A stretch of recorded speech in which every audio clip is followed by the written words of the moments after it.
I'm going to show you how you can make delicious smooth cream cheese at home. It is a simple fresh cheese that goes so perfectly with both savory and sweet dishes.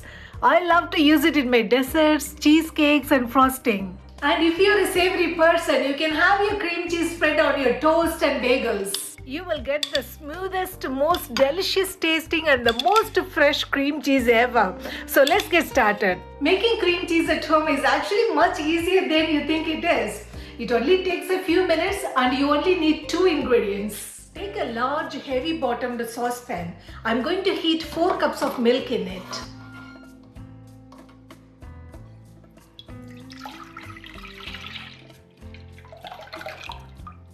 I recommend using full fat milk and not the low fat or skimmed milk. The fuller the fat, the more curd you will actually get for your cream cheese. Because the full fat milk contains 3.5% of milk fat, whereas the low fat milk contains less than 1% of fat. So if you use the low fat milk, the consistency won't be the same. It won't be creamy and smooth. One of the main steps in making cream cheese is the right temperature. You need to boil it in medium heat and bring it to a simmer. Keep stirring it every now and then while it's heating up. You don't want the milk to burn at the bottom of the pan. We always make paneer and cottage cheese at home, but I only started making this cream cheese only a few years ago. I failed a few times and then this is the recipe I perfected. Now it has come to a simmer. I'm going to turn the heat to low now. You need the milk still simmering but in a low heat, because at this point it will burn very quickly if the heat is high. Now you need 4 tablespoons of white vinegar. If you don't have vinegar at home, you can also use 4 tablespoons of lemon juice. They both work great in curdling the milk. The trick is not to add all the vinegar at once. Add 1 tablespoon at first and then keep boiling. I've tried many cream cheese recipes, but this is the perfect one. The consistency is so good every time you make it. Now can you see the milk is starting to curdle? Now add another tablespoon of vinegar and don't forget to keep stirring it so it won't lump at the bottom. Now the milk has started separating and can you see the curds forming? You can add the rest of the vinegar or lemon juice and keep stirring it. The curds will start to float at the top. This is your cream cheese. If you want to make a bigger batch, you can double the ingredients. Simmer it a few more seconds and you can remove it from the heat.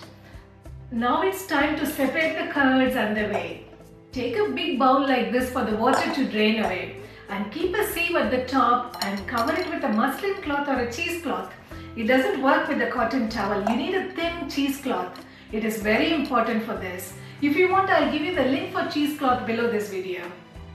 Pour the cheese curd and whey mixture into this cheesecloth and you need to let it sit for 30 minutes for the water to drain and you will get the thick cheese curds. I normally don't waste this whey water. I use it while cooking pasta or cooking rice or vegetables.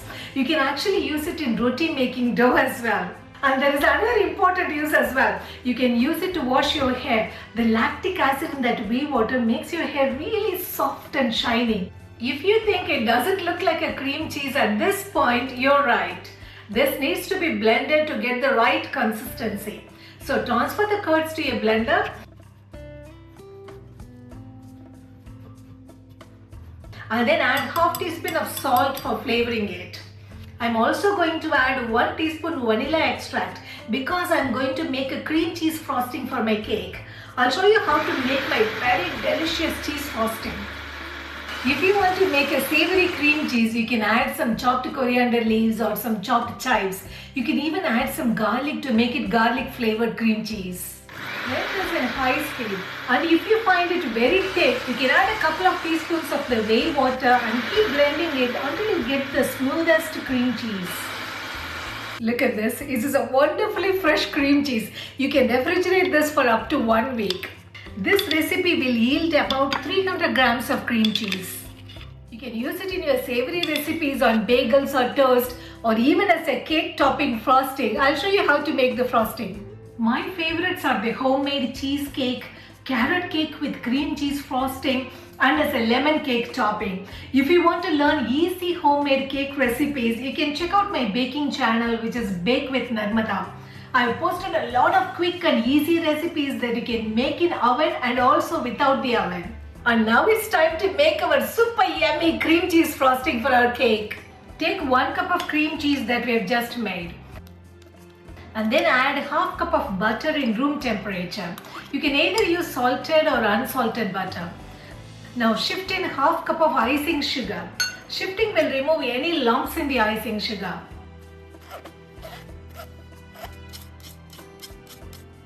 Using an electric mixer, I'm going to beat it until it is light and creamy. But if you don't have the electric one, you can also use the manual whisk. That is absolutely fine. This is a delicious cream cheese frosting made using our homemade cream cheese. You can use it to decorate cakes or cupcakes or even cookies. Now you can share it with all your friends who love baking. And if you're new here, make sure you subscribe to my channel to see more easy and quick recipes. Take care guys. Bye-bye.